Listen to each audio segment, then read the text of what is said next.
All right, we're going to get started here today. Um, it's like it is Monday, February 24th. This is the early show. Today we're going to be going over MRP Live Troubleshooting, Westhold and MyLaps integration, online registration, duplicate driver profiles. Quite a bit to go over. If you do have any questions, feel free to ask those. Alt and H is the place to ask those questions. We can go over. I will try to get to all of the questions that you have about that. Uh, I see some of you putting in the roll call. Please refrain from doing that. I'll tell you when we'll do that. So be good to go there. So where are we at right now? We are inside of the test racetrack, inside of the MRP Live page. And I have the Westhold system up and ready to go. And I have MRP Live up and ready to go. So I am going to do a few different things to go over a few different troubleshooting things that could happen to you. So you do have those to use as a resource for you there. So the first one that comes up for different folks using Westhold, they may not have this button checked, this enable network button. So this button, if you don't have it checked, it's not going to connect. So it'll spin. Even though I have all the information in, it'll do that. It'll say the RM broadcast was not found with the supplied IP address. That's because this enable network is what basically lets it, that lets it broadcast out a signal. Same with some of these. So if I change my IP address slightly and try to connect, it won't. It will try. It's going to try. It's a little hard out to do that, to try to connect, but it won't. Eventually, it will just stop, say that it can't find it, and it'll give me the wasn't able to find a network broadcast or that my IP address was wrong. So it, because I got it very close, it's going to look for it, but it won't find it. So make sure you do have that IP address correct. This is going to be different depending on what you guys are doing. So keep a note of that there. We also, the TCP IP port, something I see folks do is they put in the 6,000 number. Don't put that number in there. That's not the number we're looking for. It's going to be this number right here, right above that enable network. And in general, it will probably be 50,000. Now, that's not to say that it could be different. It's just going to be the number in this box. But 9 times out of 10 or so, it's probably 50,000. So you're going to have that option there. That's another one where if we change this, it won't work correctly. So we have that there.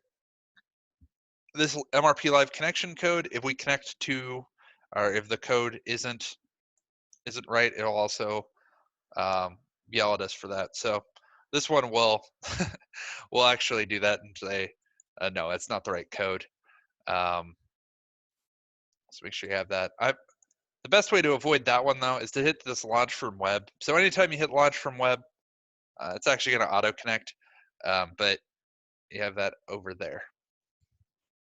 Now I have a race set up and ready to go. I actually sent over the lineups already. So we're actually just going to go through the timing of this race. If you have any questions about how to set up the lineups or how that would work, anything there, you can visit our past webinars. We actually did go over a full race. We're also going to be going over full races here in the next few weeks. So we're going to finish this race. We're going to stop it. And we should, see. Okay. So we have this, we didn't have it connected for one. So that'll be a problem. So we're going to restart that, connect it. Let's finish it. Just a real quick heat race, as you do. So we're going to stop that. So you'll see here, you can actually see these pending uploads. So you can see here these. So if you ever see one, if it didn't go through for a few different reasons, you can actually see the pending here, and you can actually be able to send those back. So if you ever see pending files here and you're not seeing the results where you should be able to see that. I'm going to do something here.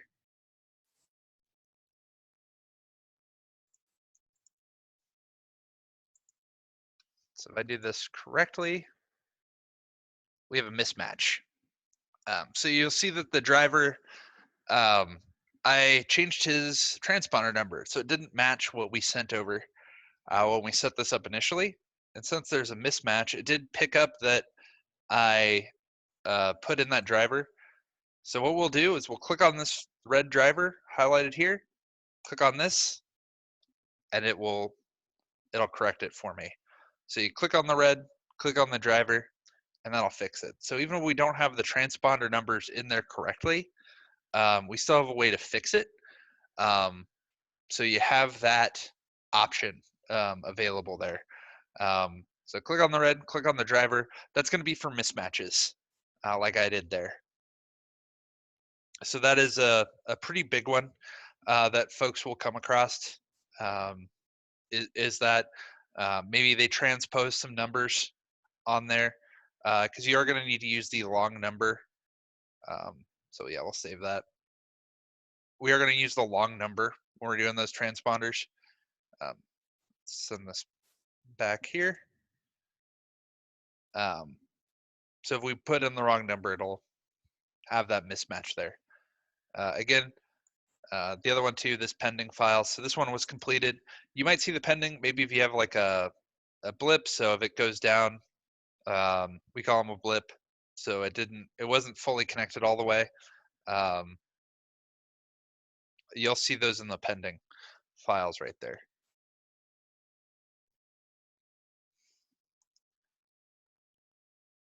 Again, feel free to reach out or to ask if you have any questions.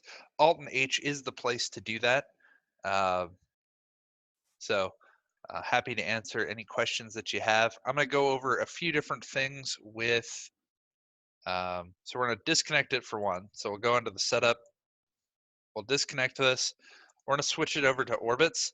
That's another thing. Make sure you have the right transponder system connected. If you have the wrong one, it will still connect, but it won't work properly. So if you don't see that your files are going in the right place, it's because they are formatted to be a specific way if they're in orbits or in their race manager. So let's open up our orbits. Do this on another screen here.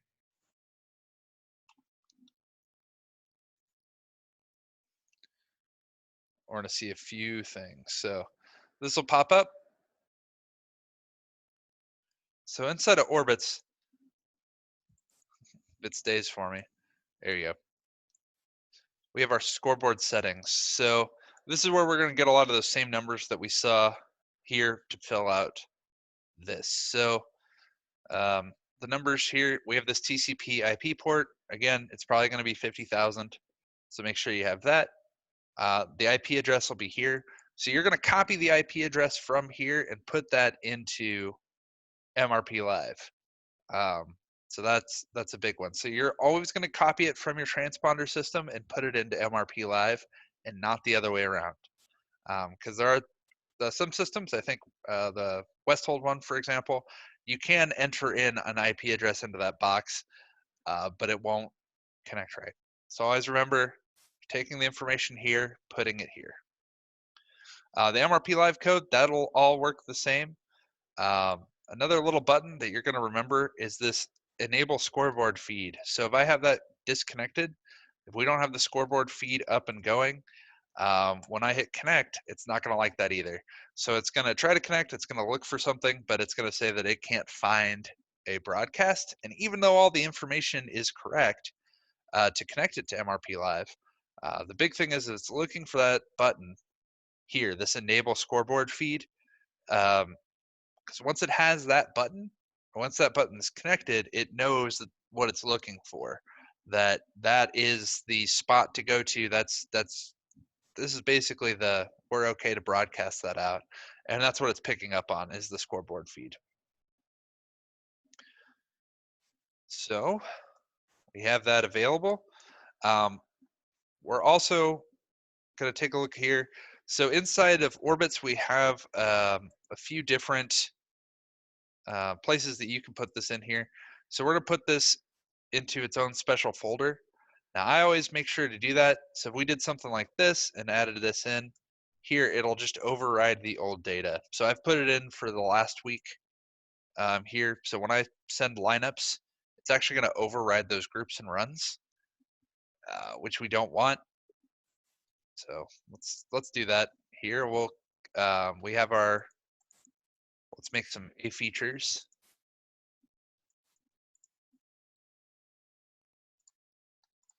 We'll send those lineups. Go in here to registration. I'm going to delete out my old races. So we'll import groups and runs. And it's overridden the old information. So if I ever needed to go back to it, that 219 race is gone. So that's why it's important to kind of separate all that out.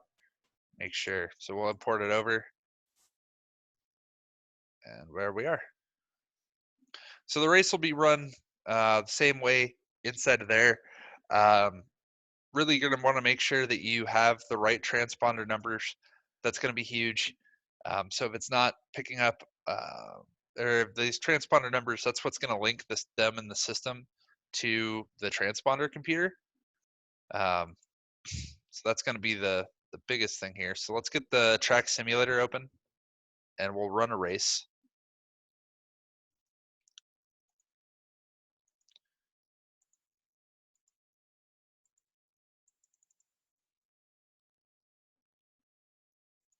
All right, so there we are. Race is going to run. We'll be able to see this on MRP Live.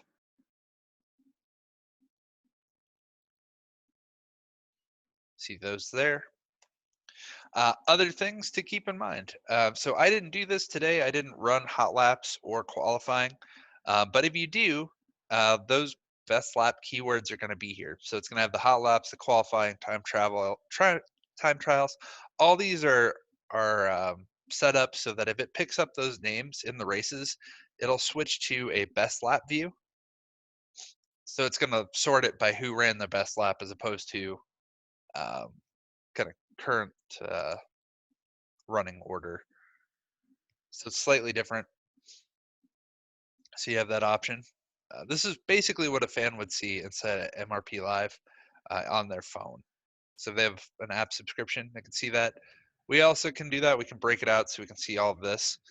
Some folks actually give this screen to their announcers.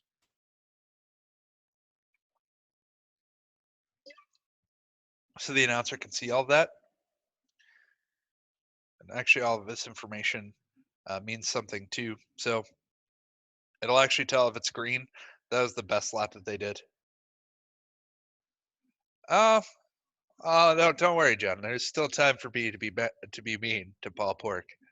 There's always time for that. So anytime they have this green, they did their best lap, and they move down.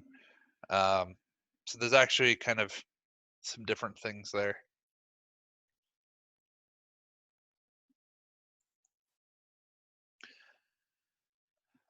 So what I would do to get this up for the announcer is I just have a copy of this link open, and then I could have a screen open to log them in, and then they'd have this screen right along with it. Some folks even just give this lap viewer. So this is another cool one. So this lap viewer is the same thing, but just only this screen. So some will just mirror a monitor over, which you could do. So you could have a monitor where you just mirror it over.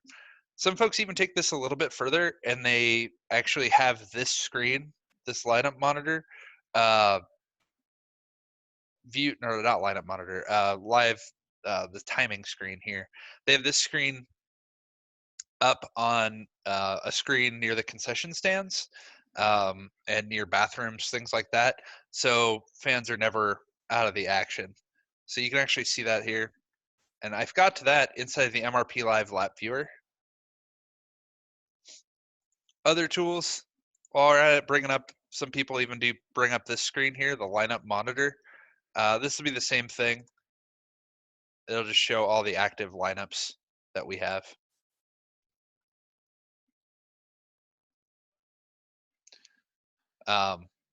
But some folks even are phasing that out and just telling people to look on the app.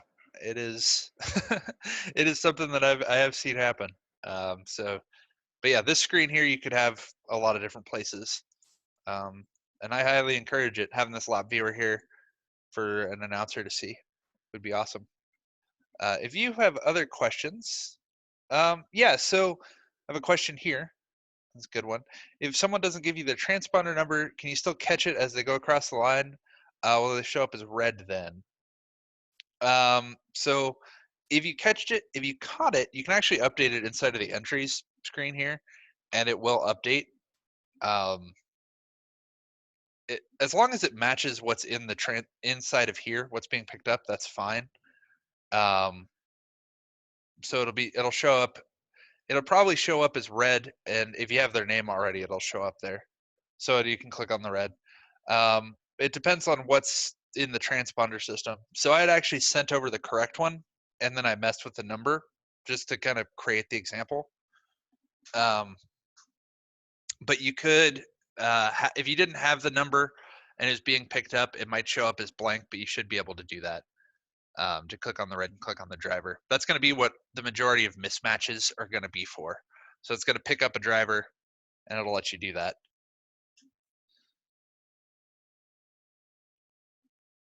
That was a great question. If you have a question that you want to ask, again, Alt and H is the place to do that. If it's a question that I'm going over kind of right now, something I'm doing right now, I will get to it. If I don't get to your question immediately, I did not ignore you. I'm just going to wait till the end to answer questions that are kind of off topic. And also keep in mind, if you have a question, someone else probably has a question very similar. So feel free to ask away. As the judgment-free zone, this is here for you. So, I already know everything. So this is for your time to kind of go over the system and ask those questions. You might also notice that that this says out of 0. And the reason is I didn't actually put in any laps, so it didn't send over the laps in there. So if you ever see it say out of 0, that'll be why. Let's do some other troubleshooting type things. Let's get the other transponder system up and going.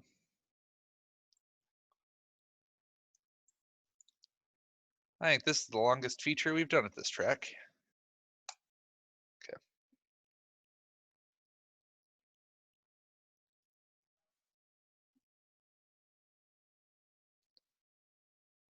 We'll just let them really fanned out here. So again, we're going to make sure we hit stop. If we don't hit stop, it won't be here. Save this one as completed. Let's do our A feature. So that you won't see it until I hit stop. So you see that the stop's here. Then when I hit reload, it was right there,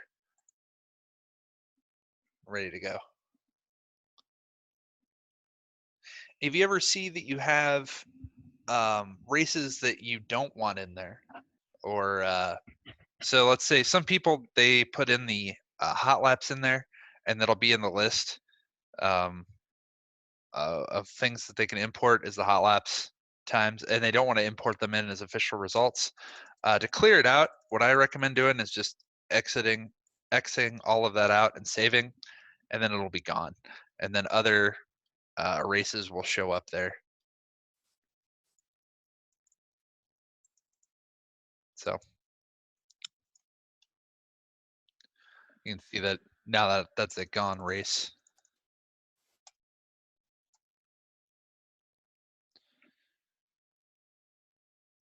And yeah, if you have any, that was how to set up some common troubleshooting issues that arise. Keep in mind, most of the time when you see that invalid RM port to match up the numbers, if the numbers don't match up, you'll see that.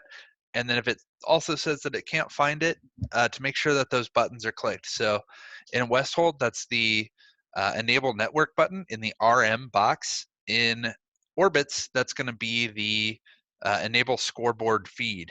And if those aren't in there, if those aren't clicked, they won't connect. So if that kind of go through those steps, you should be good to go as far as that goes. So I'm going to close out of all of these. If you have any questions about those, Alt and H is the place to do that. We're going to go into online registration right now. We're going to create some registrations, show what that looks like, as well as go through some sample online registrations, and kind of get everything going there. So here is the registration page. I found that by going to season management, registrations, and I already have one yearly registration. So yearly registrations, that's going to be the annual track or series registration. I should only have one. You can add as many classes as you want to this though. If you are a track, you can add more classes up here. So I actually, due to fan interest, have added my 305s and 360 sprints and my late models. Those are all available to be added. If you link this up to a PayPal account, we can actually add in the entry fees. If it's not linked up to PayPal through us, you can put in the fees, but the drivers won't be able to pay them. And since they won't have access to pay it, it'll just complete them without them doing that. So make sure you do that. If you do want to collect it, it is part of your plan to add in that PayPal. Just let us know. Say, hey, Devin, this is the email we want you to use for PayPal, and we'll do it. We'll set it up, we'll link it. I'll tell you when that's ready, and then I'll also tell you to test it out and see if it works as expected. So you can have that entry fee.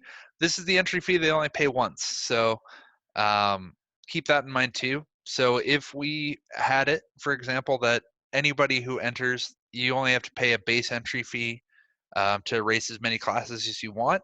You can do it that way. Same with the late fee. That's only have to pay once. If we put in the prices here, they have to pay each time. So, if each of these were $60, they'd have to pay $60 for each registration that they completed for each class. Same with the late fees. We also can do additional prices on top of an entry fee. So if you have something where, it's only for every class, it's only, it's only a set amount, but for my 410 sprints, they're a little bit more expensive. You can do that too, and it'll split and I'll add it up however you need it to do there. Same with the different late fees. So you can do variable late fees if you want. When you set this up, you're able to set when the late fees are or when they're accepted by, when it closes here. So you have that available. One thing I recommend doing when it comes to the times is just setting everything to 11:59. That's just a personal, you don't have to do it. That's just kind of a best practice sort of deal. I have just found that a lot of folks don't really know how to, or get confused, I guess. If you say it's midnight on one day, did you mean midnight this day? Or, 11:59 is very clear to a lot of people if it's 11:59 on a specific time. That's just my from experience from doing things enough like this that um, setting it to 11:59 works out really well for folks.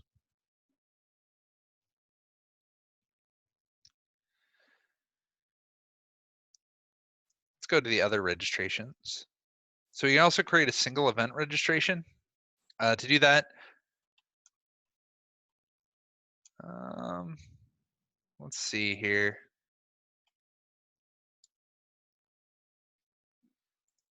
Okay, so 410. I'm gonna clear some of this out. Okay, title, let's call it the big race. Why not? Again, entry fees, late fees, all this is able to be done. The big difference is that this is just going to be for the events at this one race. So you have that there.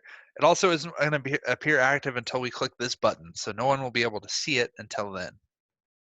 So now that I've done it, it's active, it's live. People can actually view that inside of the online registration messages right here. So we can click that, and you can share this out. So that's going to be the one for the big race. We get back out. And other places that drivers can see that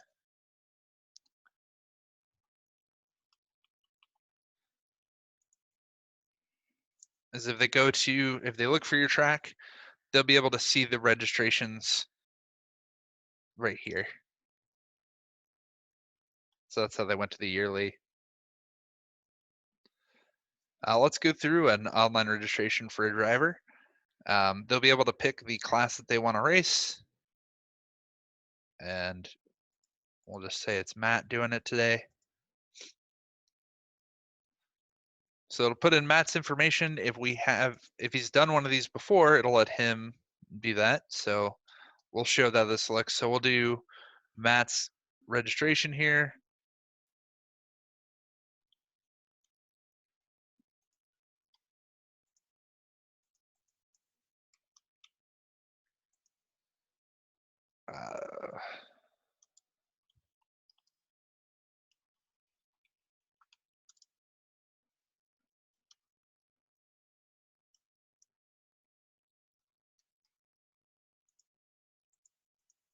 So he's putting in his information here. Wasn't born in the 1800s though.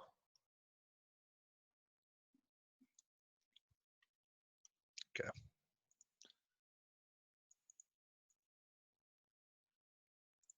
So if he has an owner, you can put that into here. So if he did have someone that was a car owner,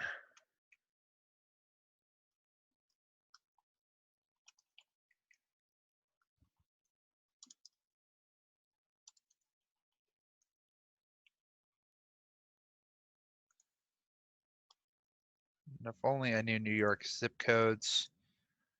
I'm going to be honest with you, the only zip code that I know is 90210. Sorry. So you put in that information here. Both of this information will appear when we do this.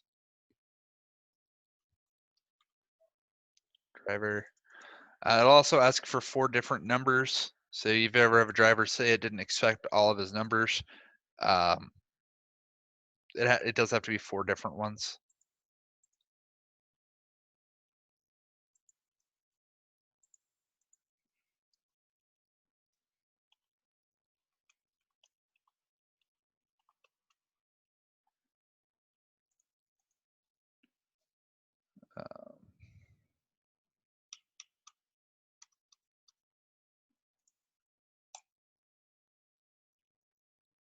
Then again, this would be where he pays.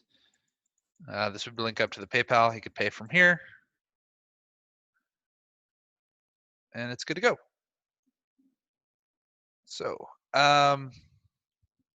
is the track registration able to be accessed from the app? No, not at this time. Though that is something that could be done. But the drivers are able to get to this page from their phone, and it's a lot easier for them to do it through their phone. Transponder shows is optional because not all drivers own their own transponders, and not all racetracks have transponders. So that's why the transponders doesn't show there. The numbers, those were not preferred pill draw numbers. It was just the lowest numbers there for me at the time. But that is the preferred car number. So they have 4 different ones there. So if he's registering for my special event, I don't want to cause any conflict by having a whole bunch of guys register as the 00. So we only let, you have other options so that if the 00 is taken, you can pick a different number on top of that.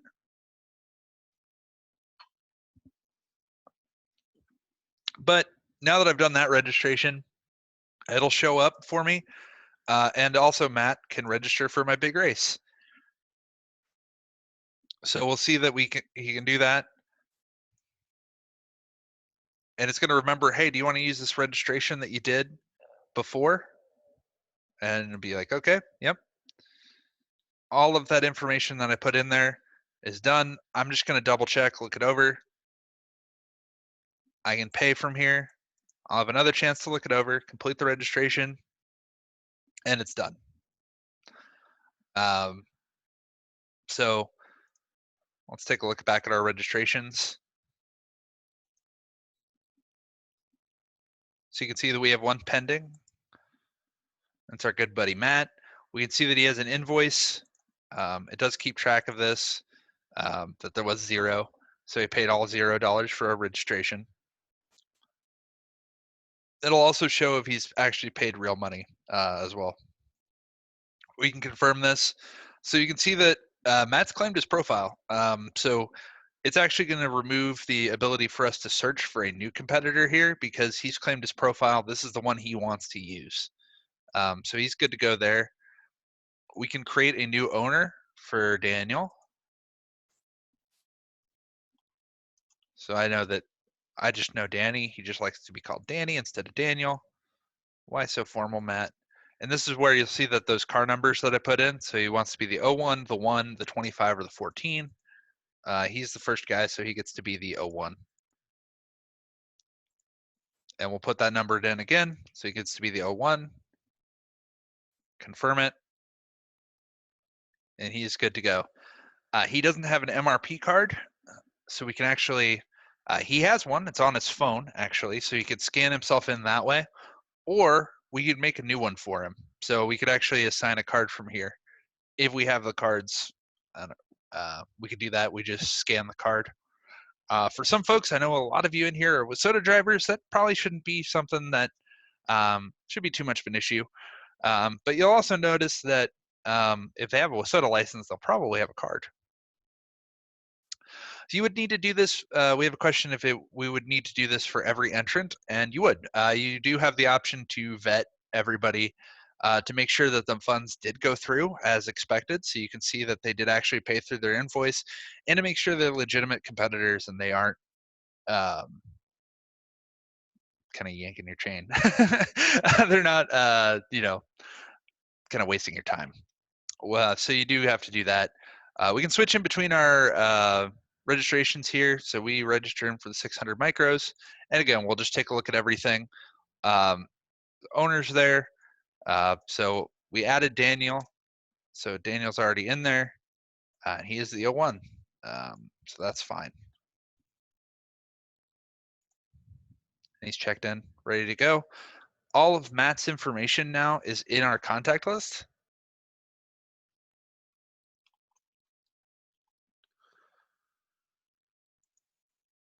So Matt, here's Matt's information that I put in here.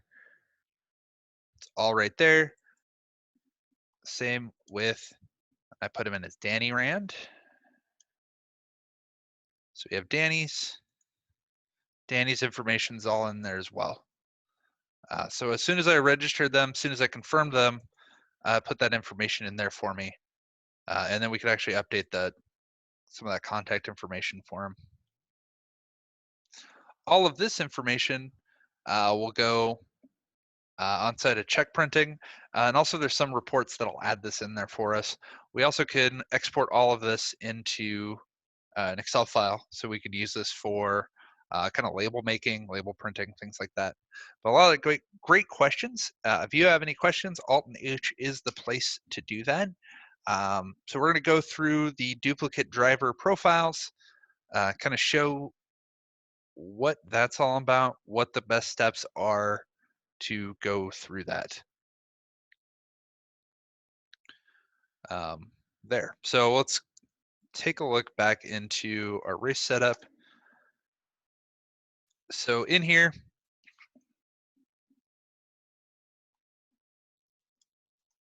I'm going to create a duplicate driver.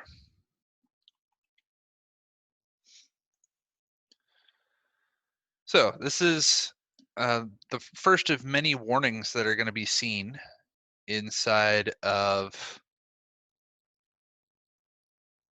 there. So it's going to want me to do that.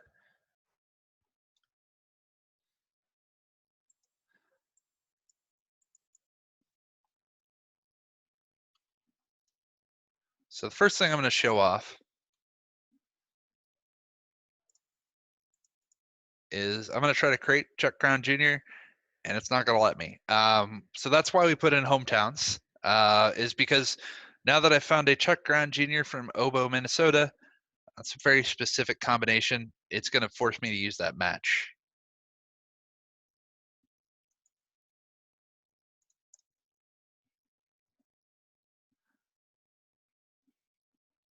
But let's say I go a bit further.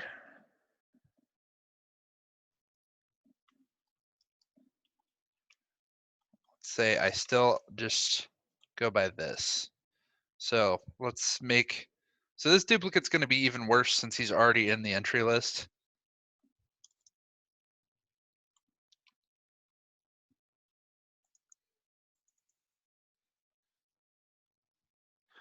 So this is another thing that's going to say, hey, this is the first time you've ever used this driver. Is that okay? It's going to have this red flag. So if you have a lot of these, so we've used Chuck before, and you see a lot of these, you're going to know that you have a duplicate driver on this. So it won't let me put in a new number. I don't remember what his number is anyway, to be honest. So I have effectively created a duplicate driver in the system. So I'm going to delete him out of here, and I'm going to show you what the next steps are. So for one, we want to avoid what we did by searching for the last name first. So now it'll show him twice. But if we search for last name first, even though he went by Charles, we would have found Chuck. We would have said, hey, are you from Obo? That would have been fine. Or even if he moved, he's not from Obo. He's from St. Paul, Minnesota. He'd say, oh, well, I moved. We'd still use the Obo one. We wouldn't make a new one there. We can always change his hometown, or ideally the driver can request it to be changed. So let's go to MyRacePass.com. So let's say we found a duplicate driver.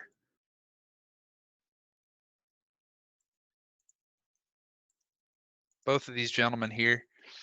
What is the best way for you guys to report it?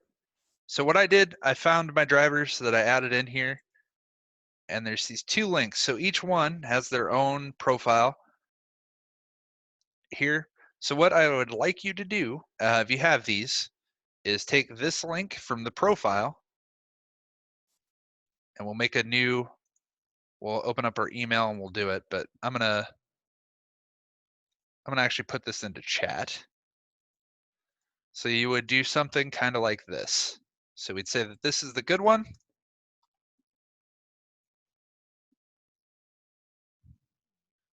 And then we'd have one right beneath it that say it's the bad one with the link.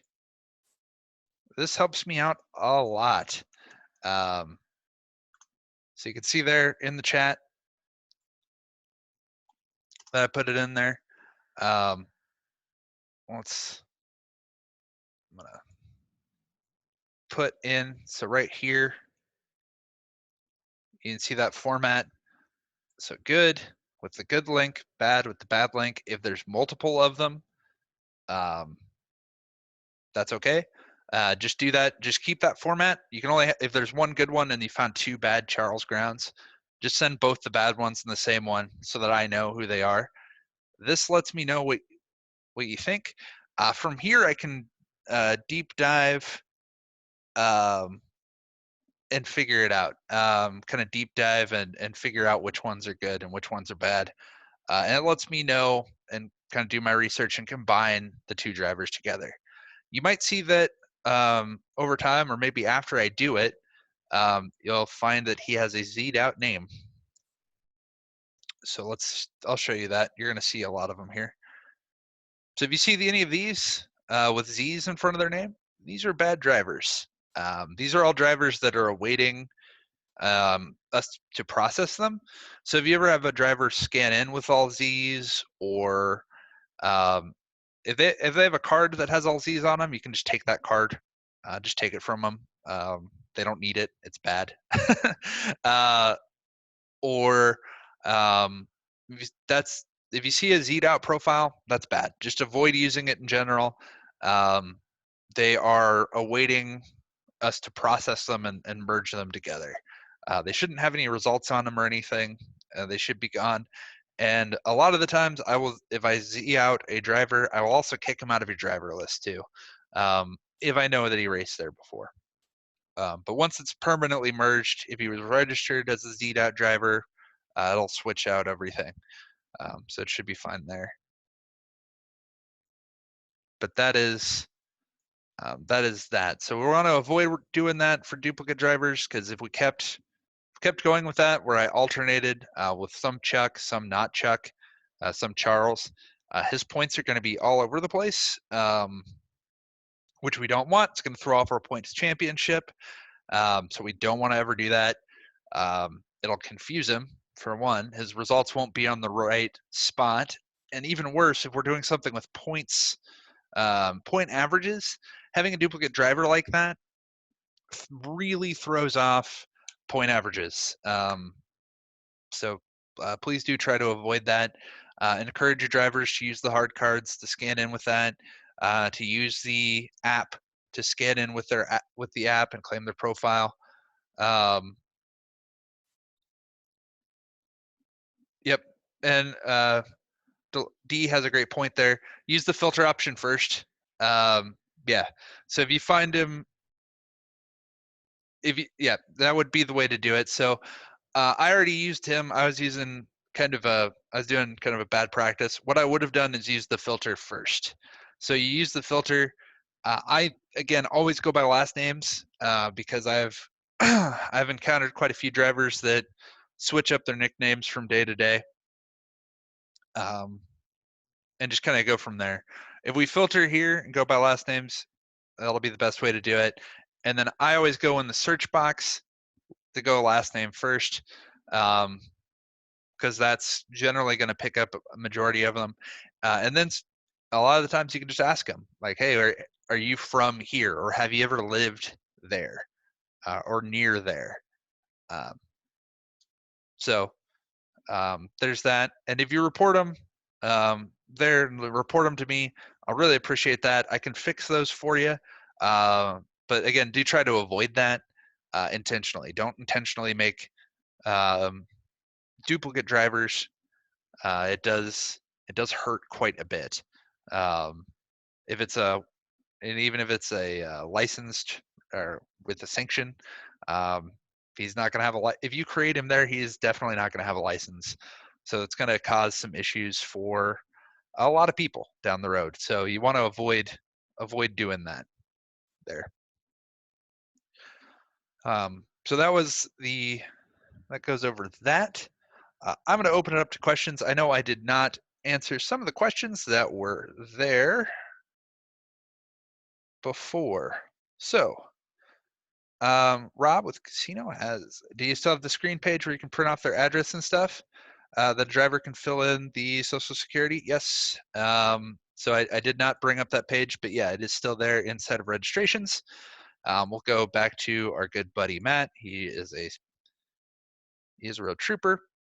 And that's going to be this view registration form if we're doing it individually. We also can print them off in mass. So this is every confirmed driver. We also can have the current filter, which is just both of these guys, just rookies. Same with the export. So you can export that full list. But if we just wanted to print just the confirmed drivers, that sheet, go right here. This is every confirmed. You can see that Kale is a real go-getter. I love that guy. Why isn't there a place for date of birth on the page with the hometown? It's the driver's responsibility to fill in their date of birth when they claim their profile. And to be honest, in terms of that, we still have a lot of people that don't fill in all the informations and hometowns correctly. So date of birth would probably be another spot that unfortunately might not get filled out correctly. And I get the inkling that if we had a page for date of birth, there'd be a lot of people born on January 1st of whatever day got around age verification. That's why I really encourage people to do the registration more. As drivers register, you'll see that they have the date of birth and everything in there, and it will be correct. So that'll be that. Plus, you want to also just avoid too many steps when adding in a driver. There are times when there are legitimately new drivers that just haven't raced before.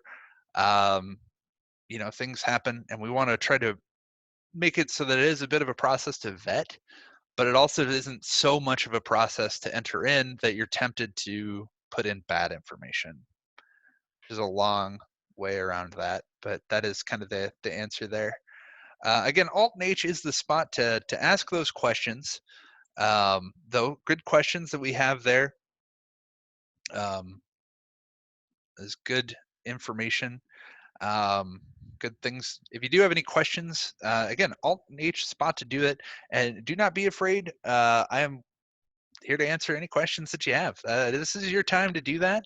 I'm going to leave it open here. 6:30 is going to be the hard cutoff time. But if you guys have any questions, we can keep this going. So.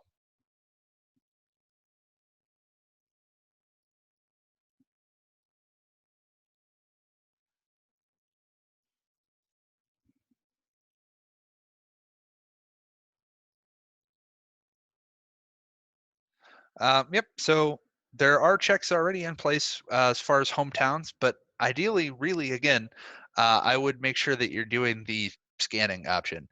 The scanners are we have the one on Amazon that we recommend. I actually did see that there were some.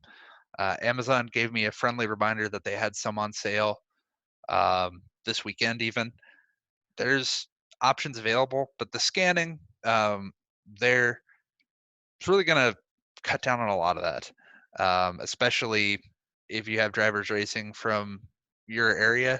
Uh, a lot of those drivers should already have cards and should be able to scan them in fairly easily, and it works a lot faster.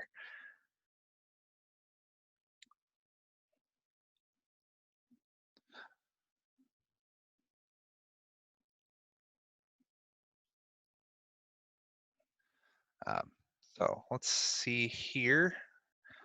I'm going to be going over here in about 6:45, so a little over 20-ish minutes, about 25 minutes, I guess. Points and payouts, global point schemes, lineup point schemes, so that's the passing points, payouts, the 1099 report, other payout reports. That should be a lot of fun there. Going over a lot of that there, because we have actually updated quite a bit instead of points and pay. Global point schemes, getting everything set up for there. Passing point schemes, how those work. That'd be good. Ask about a spot for putting in a checkbox for the IMCA track. That is something that hopefully we shouldn't need in the future, if at all possible. Maybe if you let the folks at IMCA know how well it's working for your other sanctions, maybe that's something we don't have to do in the future. If you kind of pick up what I'm putting down there. Ideally we are really trying to make sure that everything kind of works together. So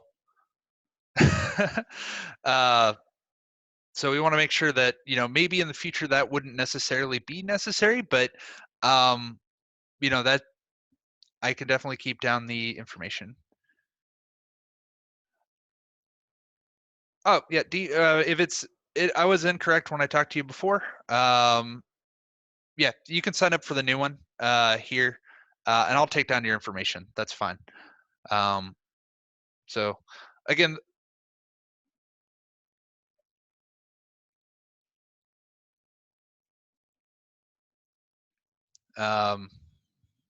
yeah, so if you can sign up for that, that's fine. I'll still take you'll still count towards attendance.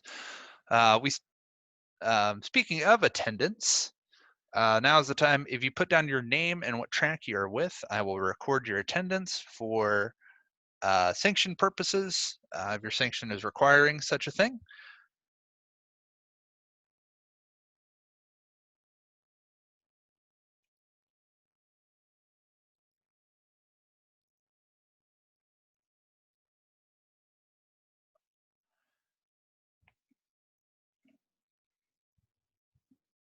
Okay.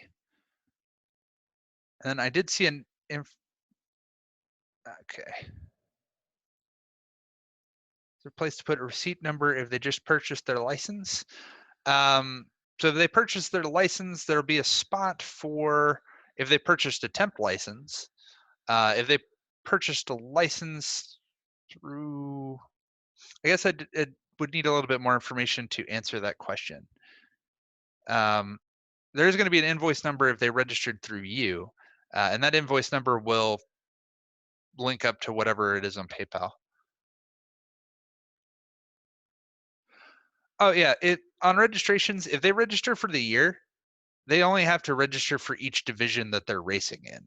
So Jerry had a question if he has to enter them in once since we race the same divisions. Yeah. So if you're racing a big event, so the big difference between these two is that this one is for the year, so annually, and it's going to take for just basically for the entire year. This is going to be assuming that it's like a big event. So it's actually not going to keep all of these drivers in my driver list for me. The idea being is that this is one where I'm going to have a lot more people going to it than I usually would. So I'm not going to, say it's one of my big specials or something like that. That's what you're going to use the single event registration for. That's kind of the intent. But as far as for a driver, they only have to register for you each division that they're going to race per the year. So if they're racing A and B mods, they'd register for each, but they'd pick both classes that they want to register for and do them at once. So no, and I'd actually really avoid. I've seen people try to go that route where they have everybody register for every single event. I wouldn't recommend doing that. As if you can help it. So there's some reasons why you might want to do that, but in general, you don't have to have them register like that.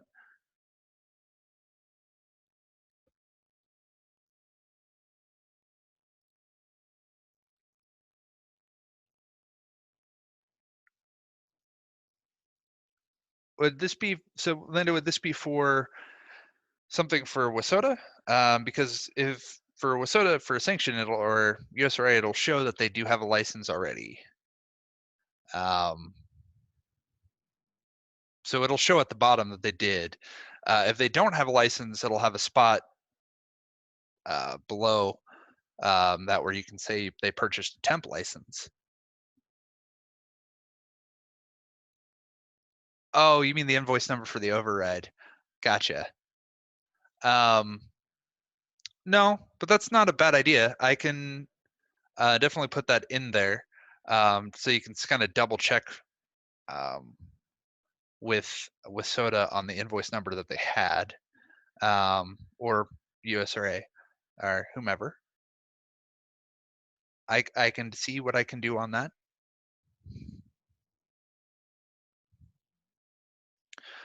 All right, so got about 5 minutes left. I'm going to open it back up for questions. We do have quite a few already. Also be keeping track of everybody's information. Feel free to attend the 6:45 show. We also have tomorrow, same time, same place, a 5:30 and a 6:45. show, going over online registration, more in detail, more about duplicate drivers, online tickets, dropship apparel, common questions that come up, and then that'll be Tuesday, and then next Wednesday, we start back up March 4th, which is a day and a sentence, and we're going to be doing a full race night there. So full race night, check printing, also doing rainouts, cancellations, things of that sort. And then after that, next week, so on March the 7th, so a little while, we'll also have a full race night. That's a Saturday, 3:15 and 5:30. This video also will be available on YouTube tomorrow morning. I've been trying to get those done before noon. There's a playlist for them on our YouTube page. You can actually find the YouTube page right here in the help and support to help videos right there. So you have that spot.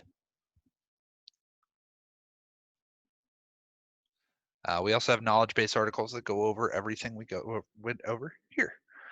Yes, the next webinar is a different subject. Kind of mixing it up. We've actually mixed it up a little bit here, kind of switched some of the focus, but yep, the next one is going to be more on points in pay. And you can actually find out all the information there at live-training. So at myracepass.com/live-training. It's also where you're going to find the call-in information to get into all of the future webinars. So yeah, feel free to attend for those. I believe that's about all the time I have left for today. Thanks for stopping in today. Really do appreciate that. Hope to see you at the next one here in about 15 minutes. We're going to get started on that and have a great rest of the evening.